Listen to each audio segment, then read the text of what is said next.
So who won the second presidential debate of 2016 between Hillary Clinton and Donald Trump? The answer is Hillary Clinton. Now, let's take a step back a moment and look at the broader contours of the political environment at the moment. Donald Trump had a bigger issue than this one debate. The videotape release, an audio tape release from Friday, where he, and I'm not even going to repeat what he said, but when he talked about sexually molesting women, any woman he meets, grabbing the woman's genitals, that completely dominated all news coverage and put his campaign into absolute crisis, death spiral mode. You've got dozens of highly ranked officials in the Republican Party repudiating him, canceling their pledge to support him and vote him. You've got people like Michael Steele, former chairman of the Republican Party, saying basically this campaign is over. In fact, during the debate, he was tweeting, "Here's the state of the Republican Party today," and he had a mushroom cloud in nuclear disaster. So it's not that Donald Trump did anything especially bad or worse than any other debate tonight. It's just that he really had one goal. He had one thing he had to do. He had to somehow convince people that he was contrite, that his apology was sincere, that somehow they could look at this whole incident of him boasting about being able to just grab any attractive woman's genitals he wanted at any time. He had to somehow change people's perspective on that, because as it is now, he is nothing but a laughingstock. He is a joke. He is a pariah. The analogies used most often among Republicans is that it's the Titanic sinking and everyone is running for life rafts, trying to figure how they can jump off that boat as quickly as possible. There is absolute pandemonium in the Republican Party. Did Donald Trump's performance in the debate tonight do anything to alter that fundamental equation? Absolutely not. He did not fluster Hillary Clinton. They had a press conference beforehand where all these various women who have accused Clinton of sexual harassment, rape, other atrocities over the years were lined up for a press conference beforehand. It was a nice picture, a nice photo op, but it sort of landed with a thud once the debate started. I will say this about the debate. The dynamics of the campaign have changed with this whole Trump tape thing, where the moderators took the gloves off. Martha Raddatz and Anderson Cooper were not the typical deferential moderator where they just sort of toss up a question for the politician, let them speak on and avoid the subject and dodge it and go on. They really, really ripped apart Trump. They called him out on his BS. I do predict that the right-wing media, conservative media, those still remaining in favor of Trump, are going to just absolutely vilify the moderators of this debate. I think they did a very tough job on Trump, but I do think they were fair.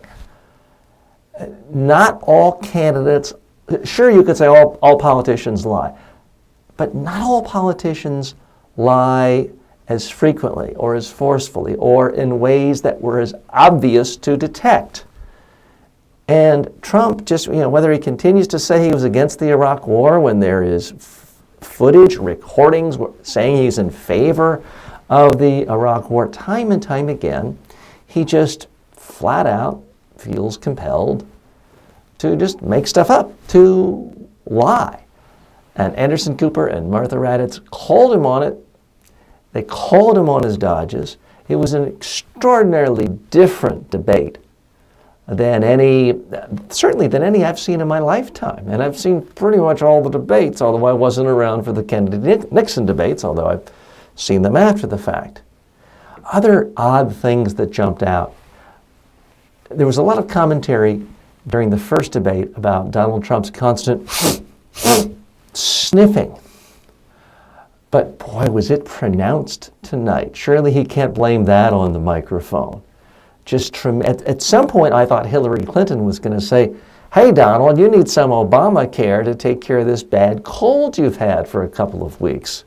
Now, she obviously didn't want to get cute, but it was pronounced. The other odd thing is the way he sort of was stalking around in the back, lumbering around almost in a menacing way.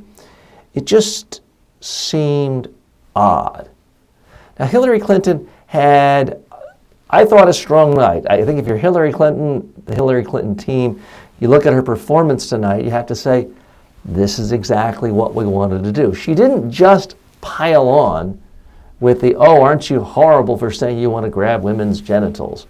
She didn't just take the easy, simple way. She took that and threaded it through a whole needle that connected to, you're against women, you're saying wild, obnoxious, inflammatory, bigoted statements against women here, but that fits a pattern of being anti-Muslim and anti-immigrant and anti-Mexican.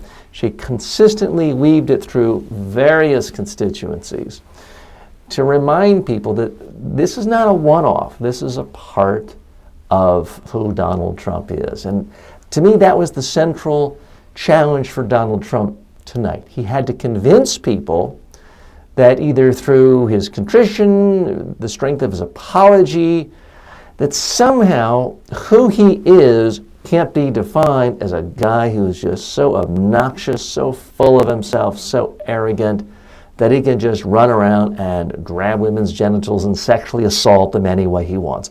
That was his mission. And while any one answer on other subjects, you could say he gave a pretty good answer or that was okay, he failed in that fundamental mission. So I do not see how that is going to change the fundamental arc of the campaign we are in now. After the last debate, Hillary Clinton was judged by me and almost all other commentators to have won the debate, and the polling data started shifting. It went from about equal, or her being up +2, to her being up +4, even 6 points across the country. Certainly the events of the last 48 hours, and I'm taping this Sunday night right after the debate ended, nothing happened in the debate tonight to change that. Nothing happened in the last 48 hours to change that general direction of Trump going down. And a lot has happened to accelerate his decline.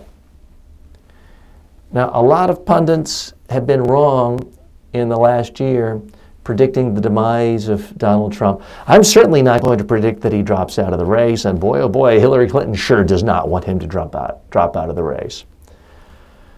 But I have a hard time imagining that his poll numbers don't drop below 40 and hers go up in the high 40s, and we get to the point where it's like a 10-point spread.